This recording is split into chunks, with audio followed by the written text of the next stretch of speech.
নমস্কাৰ বন্ধু বান্ধৱীসকল আমাৰ ৰাখিফল চেনেলটোলৈ আপোনালোকক স্বাগতম জনাইছোঁ। 10 জুলাই বৃহস্পতিবাৰে হ'ব গুৰু পূৰ্ণিমা। এই গুৰু পূৰ্ণিমাৰ ফলত গ্ৰহ নক্ষত্ৰৰ বিশেষ পৰিৱৰ্তন দেখিবলৈ পোৱা যাব, যাৰ ফলত 5 ৰাশিৰ জাতক জাতিকাসকলৰ ভাগ্য বিশেষভাৱে সলনি হ'বলৈ গৈ আছে। দেখিবলৈ পাব যে সকলো ক্ষেত্ৰতে তেওঁলোকে সফলতা অৰ্জন কৰিব পাৰিব, সকলো দিশৰ পৰা তেওঁলোকৰ উন্নতি হ'বলৈ ধৰিব। এই গুৰু পূৰ্ণিমাৰ ফলত এই গ্ৰহ নক্ষত্ৰৰ পৰিৱৰ্তন দেখিবলৈ পাব। এনে যুগ বহু বছৰৰ মূৰত দেখিবলৈ পোৱা গৈছে। আহক তেনেহ'লে কোন 5 ৰাশিৰ ভাগ্য সলনি হ'বলৈ গৈ আছে এই ভিডিঅ'টোৰ যোগেদি আমি সুন্দৰভাৱে জানি লওঁ। যদি ভিডিঅ'টো ভাল লাগে লাইক এটা কৰি আমাৰ মনোবল বঢ়াব আৰু আপোনালোকৰ বন্ধুবৰ্গৰ লগত শ্বেয়াৰ কৰি তেওঁলোককো উপকৃত কৰিব। 1 নম্বৰটো হ'ল মেঘ ৰাশি। মেঘ ৰাশি জাতক জাতিকাসকলৰ ওপৰত গুৰু পূৰ্ণিমাৰ শুভ প্ৰভাৱ পৰিবলৈ গৈ আছে, যাৰ ফলত গ্ৰহ নক্ষত্ৰৰ বিশেষ পৰিৱৰ্তন দেখিবলৈ পোৱা যাব। শনি থাকিব আপোনালোকৰ শুভ স্থানত আৰু মংগল দ্বাদশ গৃহত থকাৰ ফলত আপোনালোকৰ সকলো ক্ষেত্ৰতে উন্নতিৰ যুগ দেখিবলৈ পাব। বহু দূৰ যাত্ৰা কৰিব পাৰিব আপোনালোকে। কেৰিয়াৰৰ দিশতো আপোনালোকৰ অনুকূল প্ৰভাৱ দেখিবলৈ পোৱা যাব। ব্যৱসায়িক বাণিজ্যৰ লগত জড়িত লোকসকলে উন্নতি কৰিব পাৰিব। শিক্ষাত আপোনালোকৰ মানদণ্ড বৃদ্ধি পাবলৈ ধৰিব আৰু শিক্ষাৰ ক্ষেত্ৰত আপোনালোকে ভাল ফল লাভ কৰিব পাৰিব। স্বাস্থ্যও আপোনালোকৰ আগতকৈ উন্নত হৈ পৰিব। ঘৰুৱা সমস্যা কিছু পৰিমাণে আপোনালোকৰ পাতল হৈ পৰিব। প্ৰেমত আপোনালোকে সংগ সুখ লাভ কৰিবলৈ সক্ষম হ'ব। আপোনালোকৰ সম্পৰ্ক অধিক কটকটীয়া বা অধিক শক্তিশালী হৈ পৰাৰ যুগ দেখিবলৈ পাব। আৰ্থিক স্থিতি আপোনালোকৰ উন্নত হৈ পৰিব। প্ৰচুৰ পৰিমাণে অৰ্থৰ আগমন হ'বলৈ ধৰিব। এই গুৰু পূৰ্ণিমাৰ ফলতেই আপোনালোকৰ ভাগ্য বিশেষভাৱে সলনি হ'বলৈ গৈ আছে, যাৰ ফলত আপোনালোকে দেখিবলৈ পাব যে কেওফালৰ পৰা আপোনালোকৰ ঘৰলৈ সুযোগ সুবিধা নামি আহিব। নতুনকৈ যদি কিবা কাম আপোনালোকে হাতত লৈ সেই কামো সুচাৰুভাৱে কৰিব পাৰিব আৰু বহু বেছি ভাল খবৰ আপোনালোকৰ ঘৰলৈ অহাৰ সম্ভাৱনা দেখিবলৈ পাব। নতুন কামত হাত দিলে লাভৱান হোৱাৰ সম্ভাৱনাও দেখিবলৈ পোৱা যাব পাৰে। নতুনকৈ কিবা কাম আপোনালোকে কৰিবলৈ যদি ইচ্ছা কৰে তেনেহ'লে কৰিব পাৰিব। ঘৰতো যদি কিবা মাংগলিক অনুষ্ঠান কৰে তেনেহ'লেও আপোনালোকৰ কাৰণে ভাল হ'ব। বিবাহৰ কাৰণে আপোনালোকৰ অনুকূল প্ৰভাৱ দেখিবলৈ পোৱা যায়। বৈবাহিক জীৱনৰ লগত জড়িত লোকসকলৰ কাৰণেও গতানুগতিক হিচাপে পাৰ হোৱা দেখিবলৈ পাব। 2 নম্বৰটো হ'ল সিংহ ৰাশি। সিংহ ৰাশিৰ জাতক জাতিকাসকলৰ ওপৰত গুৰু পূৰ্ণিমাৰ শুভ প্ৰভাৱ পৰিবলৈ গৈ আছে, যাৰ ফলত আপোনালোকে সকলো মনৰ আশা পূৰ্ণ কৰিব পাৰিব। সকলো ফালৰ পৰা আপোনালোকৰ ঘৰত উন্নতি বৃদ্ধি পাবলৈ ধৰিব।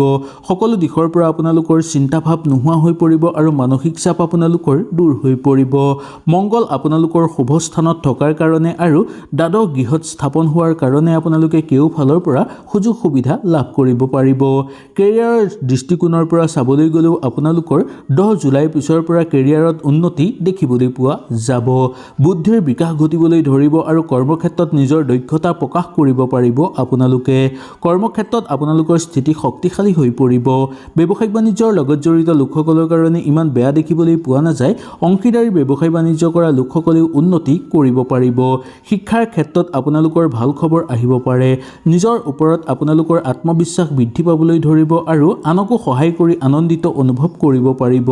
প্ৰতিযোগিতামূলক পৰীক্ষাত আপোনালোকে অৱতীৰ্ণ হোৱাৰ যুগ দেখিবলৈ পোৱা যাব। নতুনকৈ কিবা কাম কৰিব বিচাৰিলে কৰিব পাৰিব। উচ্চ শিক্ষা গ্ৰহণৰ কাৰণে ঘৰৰ পৰা দূৰলৈ যাবলগীয়া হ'ব পাৰে আপোনালোক। পাৰিবাৰিক দিশটো আপোনালোকৰ অনুকূল হিচাপে পাৰ হোৱা দেখিবলৈ পোৱা যাব। ভাই ভনীৰ মাজত মৰম চেনেহ দুগুণ বৃদ্ধি পাবলৈ ধৰিব। আপোনালোকৰ প্ৰিয়জনে আপোনালোকৰ ঘৰলৈ এটা ভাল খবৰ প্ৰেৰণ কৰিব, যাৰ ফলত আপোনালোকৰ মন আনন্দিত হৈ পৰিব। অবিবাহিত লোকসকলৰ কাৰণে বিবাহৰ যুগ নামি অহা দেখিবলৈ পোৱা যায়। বিবাহৰ জাতক জাতিকাৰ মাজত আপোনালোকৰ সুন্দৰ প্ৰভাৱ দেখিবলৈ পোৱা যাব। মনৰ সকলো আশা পূৰ্ণ হৈ পৰিব, কাৰণ গুৰু পূৰ্ণিমাৰ শুভ প্ৰভাৱ পৰিবলৈ গৈ আছে, যাৰ ফলত আৰ্থিক ক্ষেত্ৰতো আপোনালোকে উন্নতি কৰিব পাৰিব। আৰ্থিক বিনিয়োগৰ ক্ষেত্ৰতো ইমান অসুবিধা আপোনালোকে নাপাব।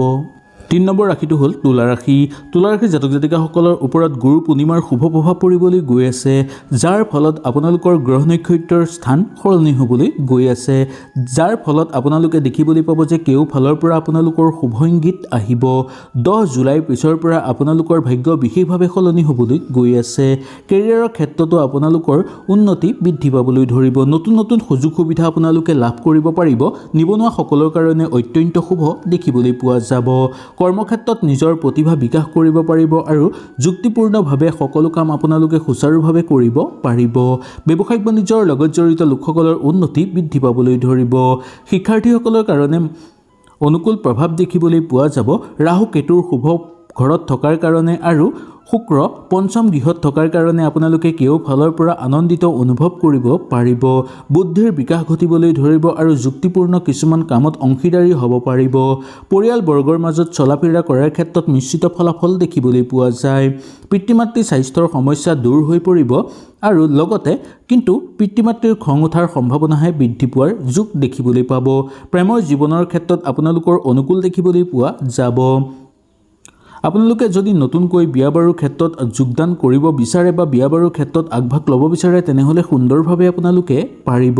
চাকৰিয়ালসকলৰ কাৰণে দৰমহা বৃদ্ধিৰ প্ৰবল যোগ দেখিবলৈ পোৱা যায়। ব্যৱসায়িক বাণিজ্যৰ লগত জড়িত লোকসকলে ব্যৱসায় আৰম্ভ কৰিলে আপোনালোকে নতুনকৈ লাভৱান হ'ব বা নতুনকৈ যদি সেই ব্যৱসায়ত বিনিয়োগ কৰে তেনেহ'লেও আপোনালোকে লাভৱান হ'ব পাৰিব। শাৰীৰিক ক্ষেত্ৰত আপোনালোকৰ অসুস্থতা কিছু পৰিমাণে দূৰ হৈ পৰিবলৈ ধৰিব। নৱম গৃহত আপোনালোকৰ শুক্ৰ থকাৰ কাৰণে আপোনালোকে সকলো ক্ষেত্ৰতে আগুৱাই যাব পাৰিব। সকলো সমস্যা আপোনালোকে নিঃসন্দেহে সমাপ্ত কৰিব পাৰিব। 4 নম্বৰ ৰাশিটো হ'ল কুম্ভ ৰাশি। কুম্ভ ৰাশিৰ জাতক জাতিকাসকলৰ ওপৰত গুৰু পূৰ্ণিমাৰ শুভ প্ৰভাৱ পৰিবলৈ গৈ আছে।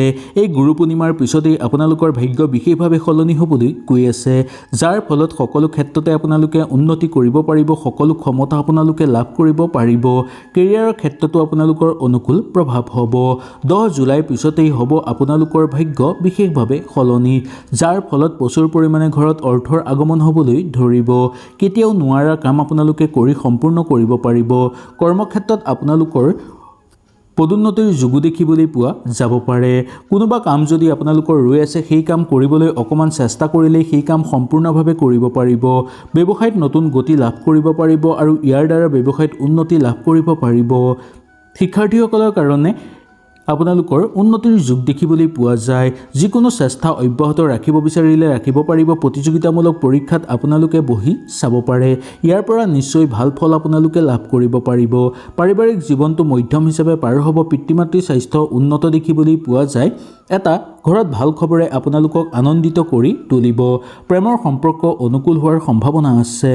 কিছুমান ক্ষেত্ৰত আপোনালোকৰ আত্মীয়ে আপোনালোকক সহায় সহযোগিতা কৰিবলৈ ধৰিব। বৈবাহিক জাতক জাতিকাসকলৰ কাৰণে আনন্দময় হিচাপে পাৰ কৰিব পাৰিব ঘৰৰ পৰিৱেশ। আৰ্থিক ক্ষেত্ৰত আপোনালোকৰ অনুকূল প্ৰভাৱ হ'ব। অৰ্থ লেনদেনৰ ক্ষেত্ৰতো আপোনালোকৰ ইমান অসুবিধা দেখিবলৈ পোৱা নাযাব আৰু অৰ্থ আপোনালোকৰ ঘৰলৈ জমা হ'ব। লগতে পাবলগীয়া ধনো আপোনালোকে আদায় কৰি সুন্দৰভাৱে ল'ব পাৰিব। কোনো মাধ্যমৰ পৰা আপোনালোকৰ ঘৰলৈ প্ৰচুৰ পৰিমাণে অৰ্থ অহাৰ সম্ভাৱনা দেখিবলৈ পোৱা যাব পাৰে। প্ৰতিযোগিতামূলক কামত যোগদান কৰি আনন্দিত অনুভৱ কৰিব পাৰিব আপোনালোকে। 5 নম্বৰ ৰাশিটো হ'ল মীন ৰাশি। মীন ৰাশিৰ জাতক জাতিকাসকলৰ কাৰণে এই গুৰু পূৰ্ণিমাই লৈ আহিছে আপোনালোকৰ ঘৰলৈ শুভ সংকেত। সকলো ফালৰ পৰা আপোনালোকৰ ঘৰত উন্নতি বৃদ্ধি পাবলৈ ধৰিব। ব্যৱসায়িক বাণিজ্যৰ ক্ষেত্ৰত আয় বৃদ্ধি পাবলৈ ধৰিব আৰু লগতে সঞ্চয় বৃদ্ধি পাবলৈ ধৰিব। কেৰিয়াৰৰ ক্ষেত্ৰত আপোনালোকৰ প্ৰায় ভালেই দেখিবলৈ পাব। 10 জুলাইৰ পিছৰ পৰা কেৰিয়াৰৰ ক্ষেত্ৰত আৰু অধিক উন্নত যোগ দেখিবলৈ পাব। নিজৰ পৰিকল্পিত কাম আপোনালোকে সম্পূৰ্ণ কৰিব পাৰিব। কৰ্মক্ষেত্ৰত নিজৰ নাম উজ্বলাই তুলিব পাৰিব। ব্যৱসায়িক বাণিজ্য কৰা লোকসকলৰ কাৰণে ভালেই হ'ব। ব্যৱসায় সন্দৰ্ভত যাত্ৰা কৰাৰ সম্ভাৱনা দেখিবলৈ পোৱা যাব পাৰে, যাৰ ফলত আপোনালোকে লাভৱান হৈ পৰিব। আৰ্থিক ক্ষেত্ৰতো আপোনালোকে অনুকূল প্ৰভাৱ লাভ কৰিবলৈ সক্ষম হ'ব। আপোনালোকে কিবা কঠিন পৰীক্ষা বহাৰ সম্ভাৱনা দেখিবলৈ পাব আৰু তাৰ পৰা আপোনালোকৰ বুদ্ধি আৰু প্ৰজ্ঞা বৃদ্ধি পাবলৈ ধৰিব। পৰিয়ালৰ মাজত আপোনালোকৰ অনুকূল হ'ব। ঘৰৰ পৰিৱেশ আপোনালোকৰ সুন্দৰ হৈ পৰিবলৈ ধৰিব। ইয়াৰ লগতে ঘৰত এটা ভাল খবৰ অহাৰ সম্ভাৱনা আছে। প্ৰেমৰ জীৱনৰ ক্ষেত্ৰত আপোনালোকৰ অনুকূল প্ৰভাৱ দেখিবলৈ পোৱা যাব। সম্পৰ্ক আপোনালোকৰ খুব কটকটীয়া হৈ পৰিব আৰু প্ৰেমৰ সম্পৰ্ক সুন্দৰ হৈ পৰাৰ যোগ দেখিবলৈ পোৱা যাব পাৰে। নতুনকৈ কিবা কামত আপোনালোকে যোগদান কৰি আনন্দিত অনুভৱ কৰিব। নিবনুৱাসকলৰ কাৰণে অত্যন্ত শুভ সময় আহি পৰিছে বুলি ক'ব পৰা যায়। ব্যয় বৃদ্ধি পাবলৈ আয় বৃদ্ধি পাবলৈ ধৰিব আপোনালোকৰ।